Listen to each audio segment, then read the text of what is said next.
Penn State approves tuition hike for University Park and buys infamous frat house. Imagine being a student at one of the most prestigious universities in the country, only to find out that your tuition is about to increase. This is the harsh reality that in-state undergraduate students at Pennsylvania State University's University Park campus are facing, with a proposed 2% tuition hike for the 2026-27 academic year. But here's where it gets interesting. The university's Board of Trustees has approved this plan, despite the fact that in-state students on the Commonwealth campuses won't see a tuition increase for the fourth year in a row. This discrepancy has sparked controversy, with some arguing that the university is favoring one group of students over another. But what's behind this decision, and how will it affect the students and the university as a whole? To understand this complex issue, let's dive into the details. The proposed tuition increase is part of a larger plan to address the university's financial challenges. According to Penn State President Neely Bendapudi, the university has been working to curb expenses, including the closure of 7 Commonwealth campuses at the end of the 2026-27 academic year. However, the university still faces inflationary increases and needs to find ways to balance its budget. The tuition increase is expected to generate additional revenue, which will be used to invest in the university's future and strengthen its foundation. But not everyone is convinced that this is the right decision. Some argue that the tuition increase will make it even harder for students from low-income backgrounds to afford a college education. Others point out that the university has a responsibility to make education more accessible, not less. And this is the part that most people miss.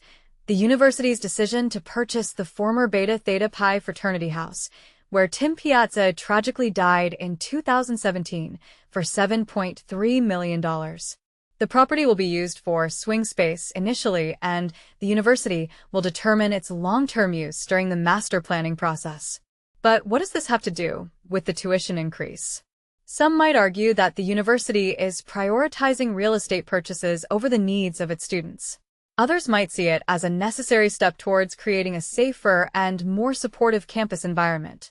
The controversy surrounding the tuition increase and the purchase of the fraternity house is a reminder that there are no easy answers in higher education. As the state legislature debates funding for colleges and universities, Penn State and other institutions are left to navigate the complexities of budgeting and financial planning. But here's the question. Is a 2% tuition increase really the best solution? Shouldn't the university be exploring other options, such as reducing administrative costs or seeking alternative revenue streams? The answer, much like the issue itself, is complicated. As we consider the implications of this decision, we're left wondering, what's the true cost of a college education, and who should bear the burden? But here's where you come in. We want to hear from you. Do you think the tuition increase is justified, or do you think the university should be exploring other options? Share your thoughts in the comments below, and let's keep the conversation going. After all, the future of higher education depends on it. Penn State's 2026-27 budget, tuition freeze and salary increases explained.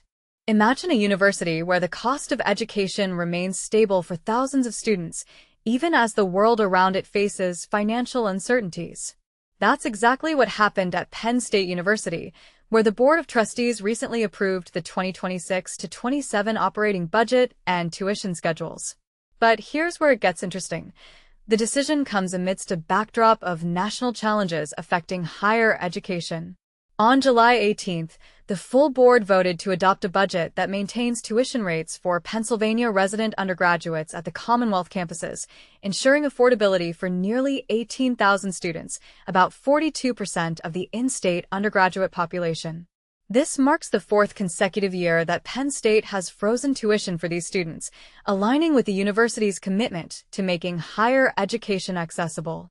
However, tuition isn't staying the same for everyone.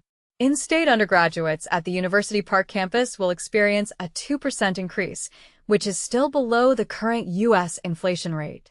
Meanwhile, out-of-state undergraduates will see a 1% increase at the Commonwealth campuses and a 4% rise at University Park. This approach reflects a delicate balance between keeping costs manageable and ensuring the university can invest in its future. One of the most significant investments highlighted in the budget is a 4% increase in graduate assistant stipends. This boost recognizes the vital role graduate assistants play in both teaching and research, contributing to the overall success of the university. It's a step towards acknowledging the hard work of these essential team members. And this is the part most people miss. Amidst financial pressures, Penn State is also setting aside a 3% pool for merit-based salary increases for its employees. While final individual raises will depend on performance reviews, this provision acknowledges the dedication of faculty, staff, and technical service employees who make Penn State great. According to Penn State President Neely Bendaputi, the new budget reflects the university's ongoing efforts to balance affordability with strategic investments in its people and academic mission. We are committed to prioritizing students and their success, supporting our faculty and staff, and making strategic investments that drive positive impact, Bendaputi emphasized. Navigating the complexities of higher education is no easy feat, from shifting demographics and increased competition for enrollments to uncertainties around international students and federal funding. Penn State is facing numerous challenges. Yet, thanks to a flexible and responsive budget model, the university is well-positioned to adapt to changing conditions. A key component of the 2026-27 budget is the maintenance of a balanced education and general (E&G) budget, totaling approximately $2.9 billion. This budget covers essential teaching, research, and public service programs, funded primarily through tuition and state appropriations. Beyond the E&G budget, the broader university-wide budget of around $10.2 billion includes operations for various units such as Penn State Health, intercollegiate athletics, and capital projects. Central funds are allocated to advance educational goals and support strategic priorities, including a $40 million provost-provided subvention for colleges and campuses. This subvention helps address institutional and student needs not fully covered by the budget model.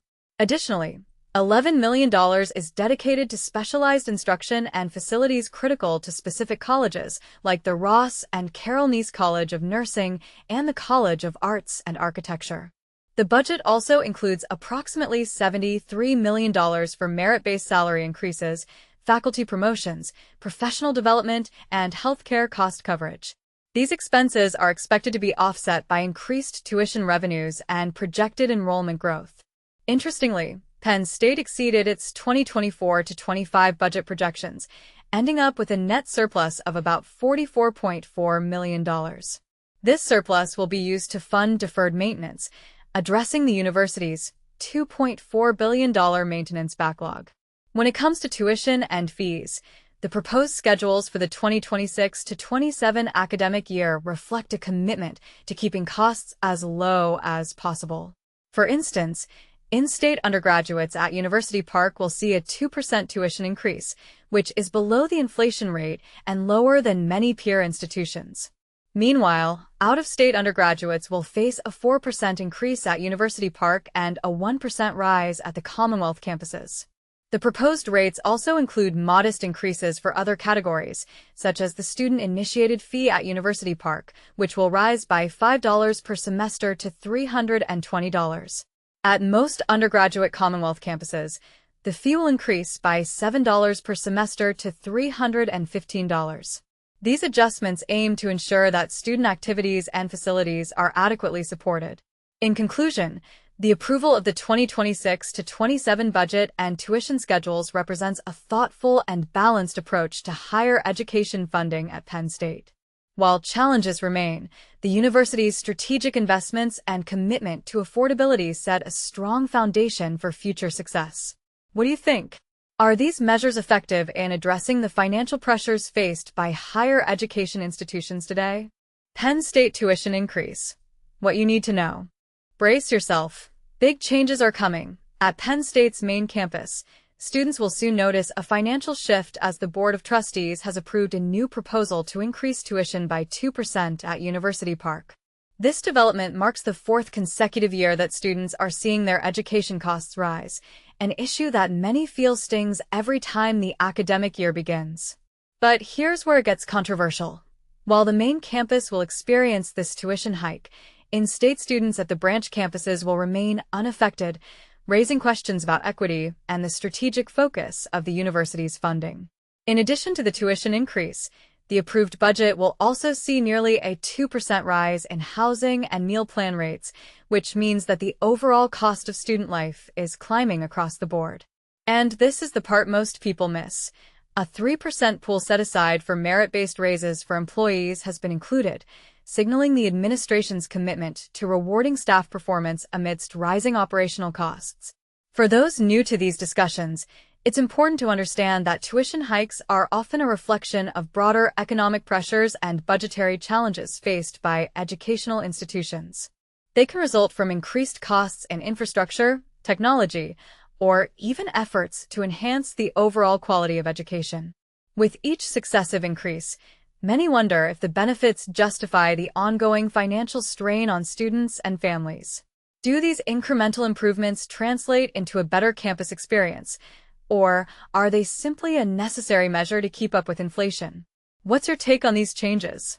Does a focused financial boost for employee merit rewards balance out the burden placed on students, or should more innovative ways to tackle rising costs be explored? Share your thoughts in the comments, and let's discuss whether these increases are a necessary investment in the future or a growing concern for affordability and fairness.